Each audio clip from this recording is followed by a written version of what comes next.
Ladies and gentlemen, the Marines Hymn. You may know the melody, maybe you even know the words, but do you know the story behind America's oldest and most famous military service song? The Marines Hymn holds a special place in our nation's musical culture. For generations of Americans, this song has been a time-honored tribute to the United States Marine Corps and its enduring legacy. For Marines, the hymn represents much, much more.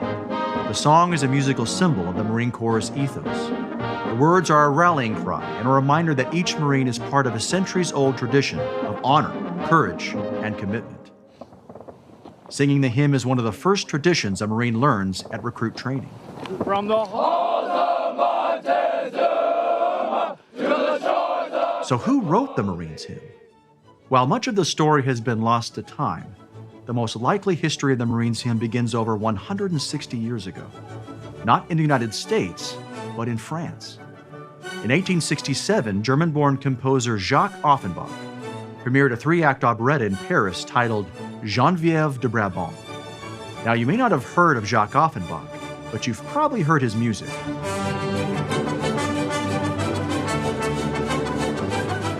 During the mid-19th century, Offenbach was a household name in America. His operettas, the forerunners of today's Broadway musicals, were well known throughout the country. His original version of Geneviève de Brabant was a commercial failure, but he hoped that a revision could sway critics and public opinion. In this new version, Offenbach added a comedic duet sung by 2 male actors portraying incompetent soldiers or men-at-arms, bragging about their exploits to one another. The song was an instant hit with audiences around the world, especially when it was translated into English. The earliest known connection between Offenbach's music and the U.S. Marine Corps began with this man, Francis Maria Scala, leader of the President's own United States Marine Band from 1854 to 1871. In 1868, Scala arranged Offenbach's duet as a dance number for the band. Since the Marine Band played at all the fashionable dances around Washington, including official White House balls, Scala was always looking for catchy tunes that could be arranged to fill out a set list. He rewrote Offenbach's duet, sped up the tempo and slightly changed the melody, turning it into a quick-step march, one of the most popular dances at the time.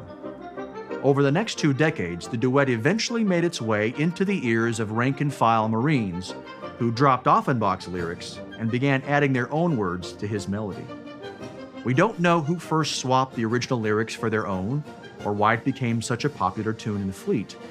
But what we do know is that thanks to Offenbach, the Marine Corps had met its melody. In 1888, John Philip Sousa, now leader of the Marine Band, was moved to tears after hearing his fellow Marines singing that melody at Quantico, Virginia. Sousa was so inspired by the event that he dedicated his next march, Semper Fidelis, to the officers and enlisted men of the United States Marine Corps. It remains the official march of the Marine Corps to this day. By 1892, there was already a popular verse being sung in the ranks. While the words varied depending on who was singing, the first 2 iconic lines, written by an unknown author, became legendary among Marines. From the halls of Montezuma to the shores of Tripoli. These lines reference the 2 battles which defined the Corps in the 19th century. The Battle of Chapultepec in Mexico in 1847, and the 1805 Battle of Derna against the Barbary pirates in Tripoli. As the 20th century dawned and the United States continued to engage in conflicts around the globe, Marines began adding new verses to the hymn commemorating each battle that they fought in.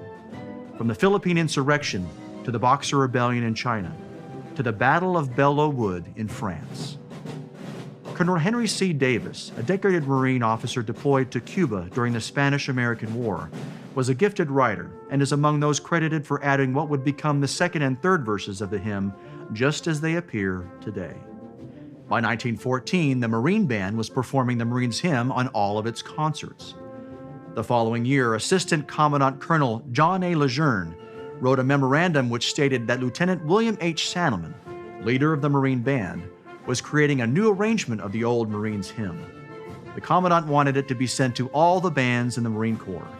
The new instrumental arrangement was published that summer and credited to Marine Band musician Edward M. Van Luke a talented clarinetist and composer who had immigrated from Belgium before joining the band. 3 years later, in 1918, the Marine Corps released a new commercially available arrangement for voice and piano, written by Marine Band horn player and composer Arthur Trajena. This arrangement of the hymn soon went on sale in music shops and catalogs across the country. For the first time, Americans could sing and play the Marines' hymn in their own homes. During the decades between the wars, the song quickly became a staple of American patriotic music. The lyrics to the first verse in this new version now included the Marine Corps' slogan adopted during World War I, "First to fight." A decade later, the Marine Corps approved another change to the lyrics, altering the first verse again. Additional lyrics came and went, but over time the hymn was standardized into the 3 verses we know today. In the early days of World War II, General Thomas Holcomb, Commandant of the Marine Corps, approved the final change to the song's lyrics, adding the phrase "in the air" to "on land and sea" as a tribute to the air superiority of Marine pilots in the Pacific Theater. In the decades since, the Marines' hymn has become part of American popular culture. It's been played on the radio, sung on television, and is used as a soundtrack of classic Hollywood films. Even Bugs Bunny put on a uniform and sang through the hymn in support of the Marines during World War II. According to Marine Corps Order 5060 TAC 20, authorized on May 15, 2019, whenever the hymn is played around the world, Marines, when able, are to stand at attention and sing all 3 verses. This order marks the latest chapter in more than a century-long story that has made the Marines' hymn one of the most recognizable service songs in history. For Marines, singing the hymn is more than just obeying an order. It is an act of respect toward all who came before and a reminder of their duty to all those who come after. Over the centuries, this song has stirred men and women fighting in the most harrowing conflicts the world has ever seen. It has also been a comfort when the battles are over and they mourn lost friends and lost years. The Marines' hymn has helped to unite a country behind these brave soldiers of the sea. Singing it is an act of pride and reverence that unites those who have worn the Marine Corps uniform and represent our shared history, as well as the values of honor, courage, and commitment.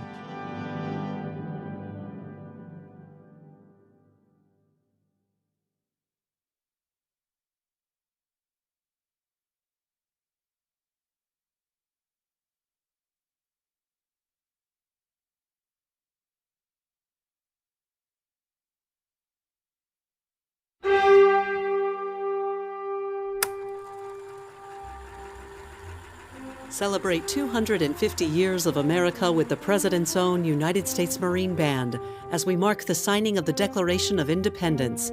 Join the Marine Band this season as we tell America's story through music. Highlights include iconic works by American composers, such as Aaron Copland's Fanfare for the Common Man, John Williams' Liberty Fanfare, Samuel Barber's Adagio for Strings, marches by John Philip Sousa, and Peter Boyer's Ellis Island, The Dream of America. Join us for a gala concert as we welcome Michael Feinstein, the nation's premier expert in the history and interpretation of the Great American Songbook, alongside the Marine Jazz Orchestra as they perform classics by Irving Berlin, the Gershwins, and more. Visit the Marine Band's website for more information. We hope to see you there.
the history of the Marines hymn is sort of steeped in mystery.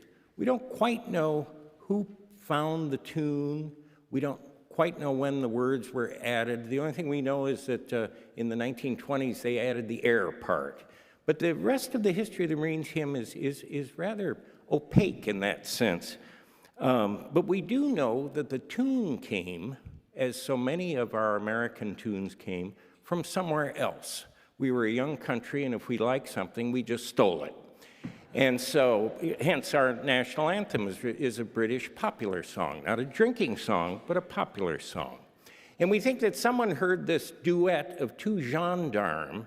Gendarmes are sort of militia guys, or even in more modern times, policemen, in a light opera by Jacques Offenbach called Geneviève de Brabant. And you probably know it by its other title, From the Halls of Montezuma.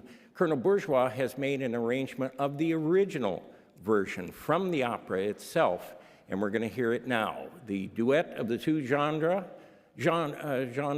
or From the Halls of Montezuma.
John Philip Sousa loved motion pictures. His grandson once told me as a young boy growing up in New York, if school was out and he didn't have much to do and he was getting into his mom's hair, she'd say, "Why don't you go down and see Grandpa for lunch?" So John Philip Sousa III would go down and visit his grandpa. And instead of lunch, Sousa would say, "Why don't we take in a picture?" And with that, he said, my grandpa's manager would mysteriously pull 2 tickets out of his pocket for the next Western with Tom Mix in it. Now this, you have to realize, is in the era of the silent film. And each of the New York theaters that showed films had their own symphony orchestras.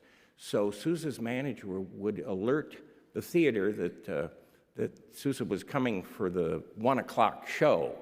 And so he'd be taken up to the special box there in whatever theater there. And on cue, the light would come on Sousa and his 9-year-old grandson, and the orchestra would start up the Stars and Stripes. And John Philip Sousa III told me, he said, Grandpa would bow very gravely at that point, and then I learned to bow very gravely myself. Now, given his love of music and of motion pictures, Sousa was always disappointed that none of the Hollywood boys would ever ask him to write music for a film. So on 2 occasions, he wrote music for an imaginary film. In 1914, he wrote a suite called Impressions at the Movies. And in 1920, he wrote a piece for an imaginary film called Camera Studies. I might add that his love of movies even went into friendships. And his friend, Charlie Chaplin, guest conducted the Sousa Band in 1915 at the New York Hippodrome. But we're going to play one of those suites of his imaginary film music. It's in 3 movements. The first is the Flashing Eyes of Andalusia, kind of a Spanish march. And then, Spanish waltz. And then we're going to play a little love duet called Drifting to Loveland, which is sort of a back and forth and a duet between the oboe and the bassoon. And then in the 3rd movement, he calls it the Children's Ball. And it's sort of a children's party, and at some point the children get into mischief, and you're going to hear the sort of mischief that they got into as they run for cover. So here it is, music for an imaginary film by John Philip Sousa, his suite Camera Studies.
You know, I made mention earlier that Sousa spent a lot of his earlier career in the theater, but that love of theater never dissipated with Sousa, and for all the triumphs and successes as a bandmaster, as a composer of band music, Sousa always remained very active in the theater.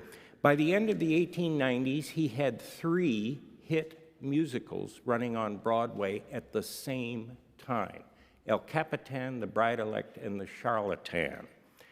As late as 1930, we have a letter at the Library of Congress from Sousa to George M. Cohan saying, "When are we going to get together and write a show together?" You know, in the Sousa band, you realize this was an ensemble of about 85 men. But his soprano soloists and violin soloists were always women, from the very beginning of the Sousa band through 1932. And some of the most famous violinists and sopranos were the soloists of the Sousa band. I'm thinking in terms of violin, it would be Maud Powell would probably be the most famous.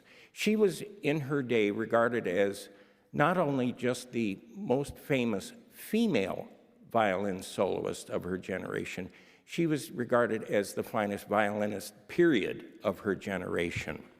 The soprano soloist at the same time was Estelle Liebling, who sang for years at the Metropolitan Opera. Most people don't know her name, but they know her most famous student.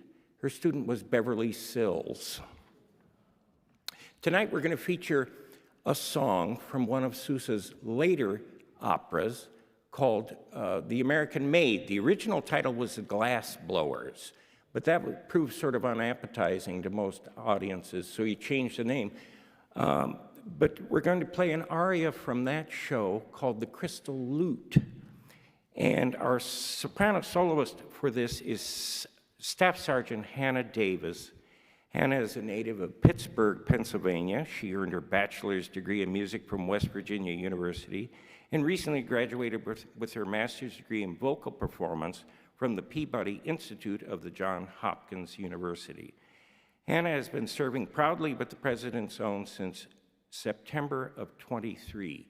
I know you're going to enjoy this. I certainly did at dress rehearsal.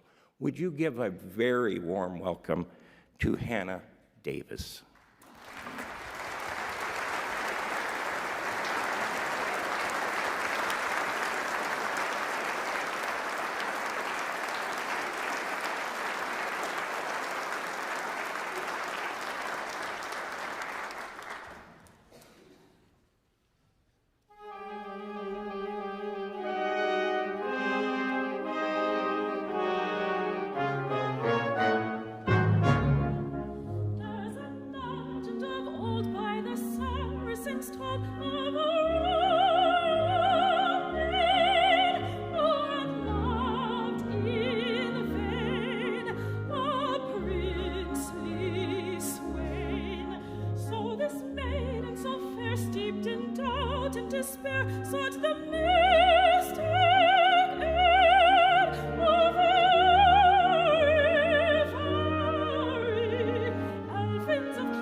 To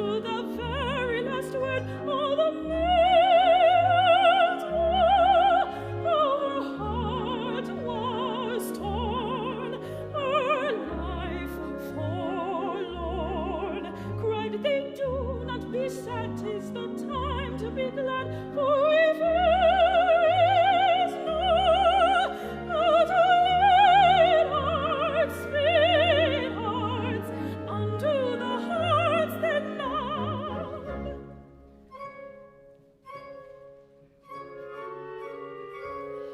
For in our fairy bower we wake with magic power a wondrous lute of crystal made, whose golden tones true lovers aid. When hearts responsive hear it, they hasten to be near it, and with caresses love confesses love to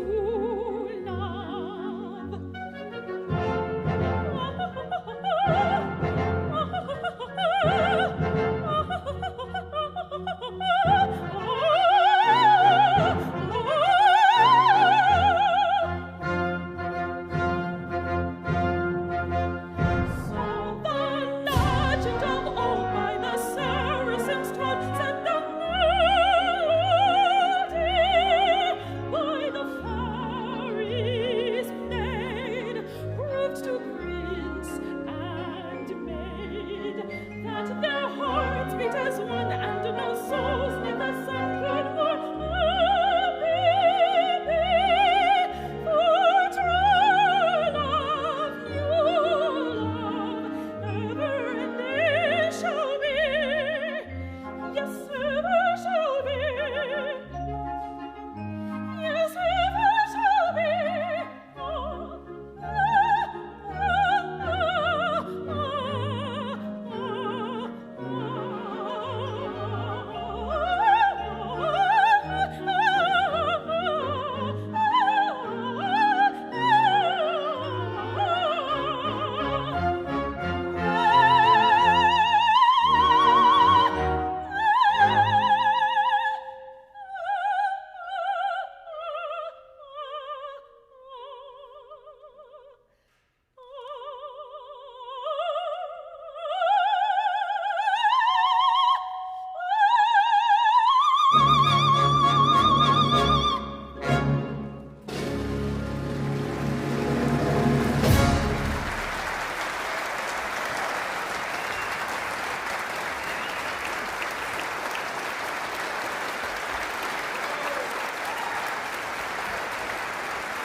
to campground.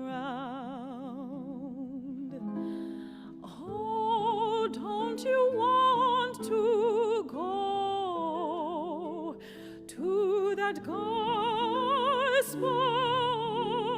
feast that promises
Hannah was joined by Taylor Fleshman on the harp, and that was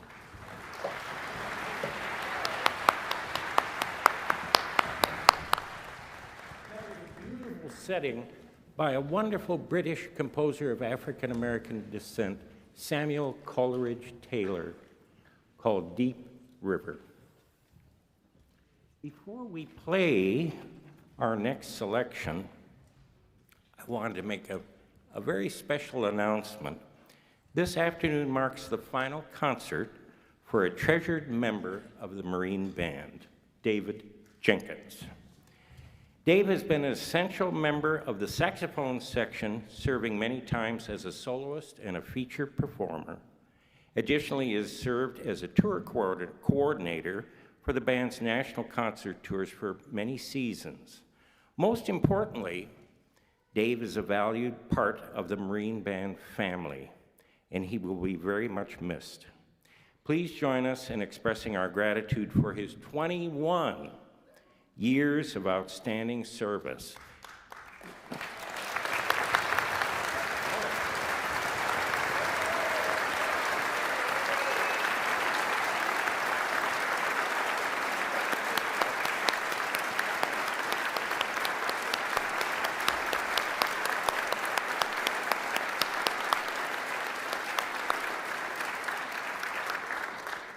And I'm just going to add, as a Navy man, fair winds and following seas. You know, there's a wonderful relationship that has existed between this ensemble, the United States Marine Band, and where I work, the music division at the Library of Congress. It goes back well over 100 years.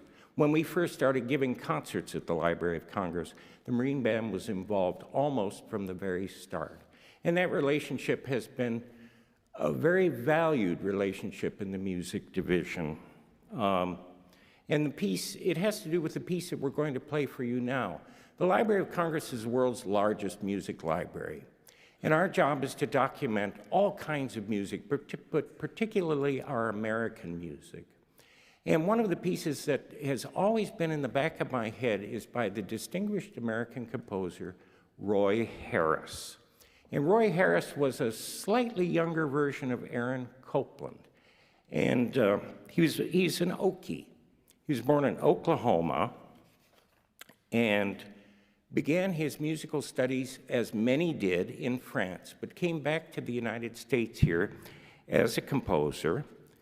And he was one of those composers that if you think of the Coplands and the Bernsteins and that, you think of them as conservatory trained and all of these sorts of things. Roy Harris came from very earthy background.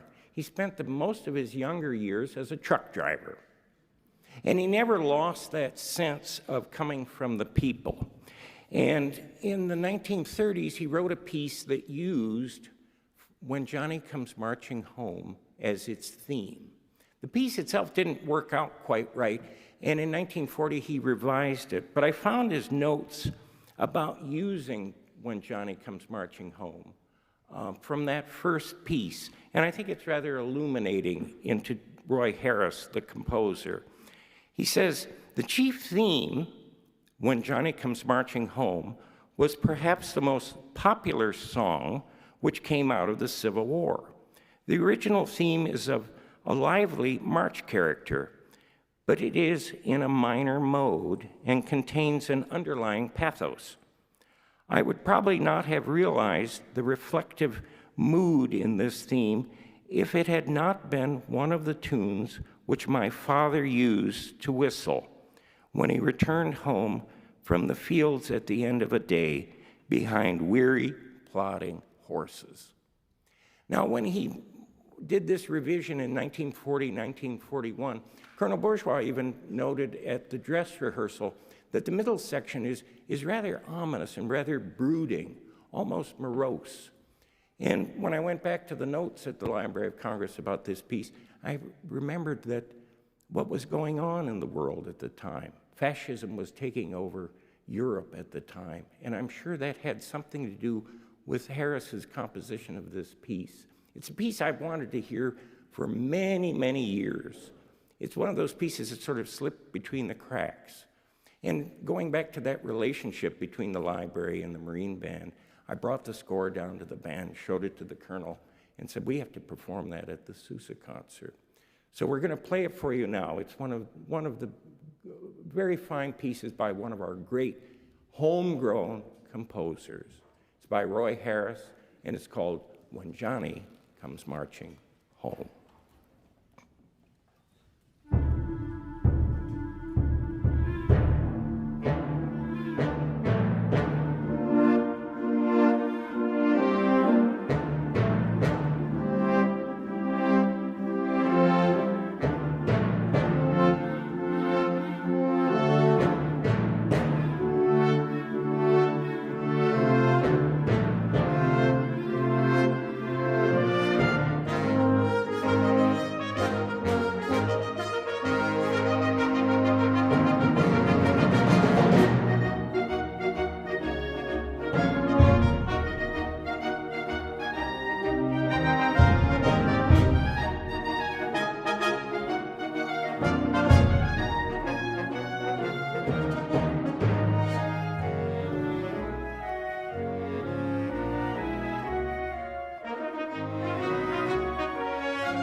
Thank you. As an encore, the band played a march by John Philip Sousa that he wrote during World War I called We Are Coming. I mentioned that he enlisted as a lieutenant in the United States Navy at the age of 63 years old.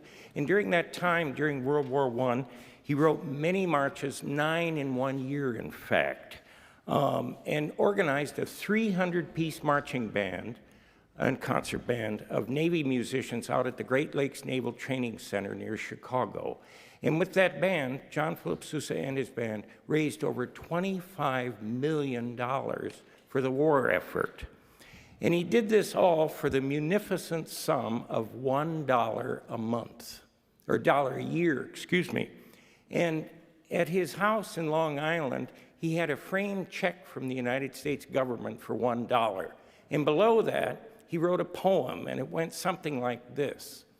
I joined the reserves on the last day of May. I gave up my band and 1,000 a day. $1 a year is my government pay. My God, how the money rolls in. We're next going to play music by Richard Wagner. Excuse me, I'm starting to lose my voice. Sousa said throughout his career, Wagner was one of his favorite composers. And you know, the Sousa band brought good music to towns that had never heard a symphony orchestra in the world, ever. And Sousa was playing music from Wagner's Parsifal. 10 years, he was playing it in Grand Forks, North Dakota, 10 years before it was performed at the Metropolitan Opera House in New York. Most people, their first Wagner or their first Beethoven or their first Verdi was not heard by a symphony orchestra, it was heard by a concert band. And Sousa said, if music is my religion, well then the music of Richard Wagner would be my Bible. And we're going to play one of his most favorite selections for you now. It's the introduction to the third act of Lohengrin by Richard Wagner.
Well, before we play our final number printed on the program for this concert, let me take a moment to thank the Colonel and this wonderful ensemble for me personally, and for you, but for me personally,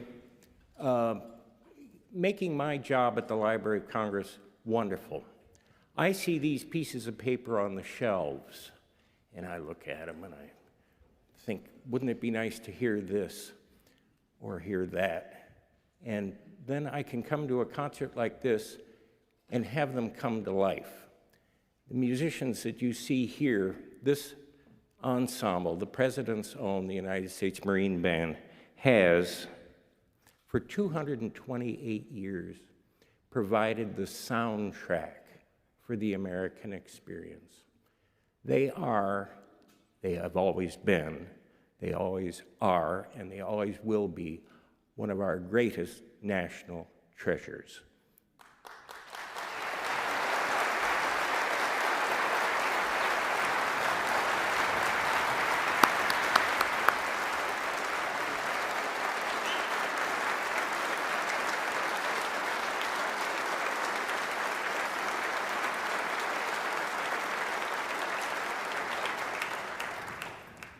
Now, it just would not be a Sousa program without this next piece.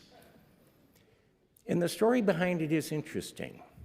In 1896, Sousa started his band in 1892. In 1896, he had been touring literally year-round, 2 concerts a day, 7 days a week, almost 12 months out of the year for that whole time. And he begged his manager, David Blakely, he said, I need a vacation. And Blakely said, go ahead, take the fall off and go to Europe. So he went to Europe. And when he was in Naples, he picked up a newspaper that was 3 or 4 days old. And the headline of this American Herald Tribune paper said, David Blakely dead of a heart attack in Carnegie Hall. That was Sousa's manager. That was the man who gave him his start. It was the man who set him on the road to become America's great superstar. Sousa got the first boat back to the United States. And he said he paced the deck that whole trip back. And what went through his mind, he kept thinking, what am I going to do? I have a wife and I have 3 small children. I'm just getting started on my career. He was really ruminating about all the possible bad things that could happen. And he said the only thing that gave him any solace was seeing that beautiful red, white, and blue flying in the wind on that ship. And as he thought about this, music began to play in his head. And he said he didn't write a note of it down until he was back on American soil. And on Christmas Day, 1896, he dipped his pen into ink and put on paper what I think is the greatest Christmas present a composer ever gave to his country. Shortly after it was written, Sousa wrote words to the middle section of this march. And they go something like this: hooray for the flag of the free, may it wave as a standard forever. The gem of the land and the sea, the banner of the right. Let despots remember the day when our fathers with mighty endeavor proclaimed as they marched to the fray that by their might and by their right it waves forever. John Philip Sousa's The Stars and Stripes Forever.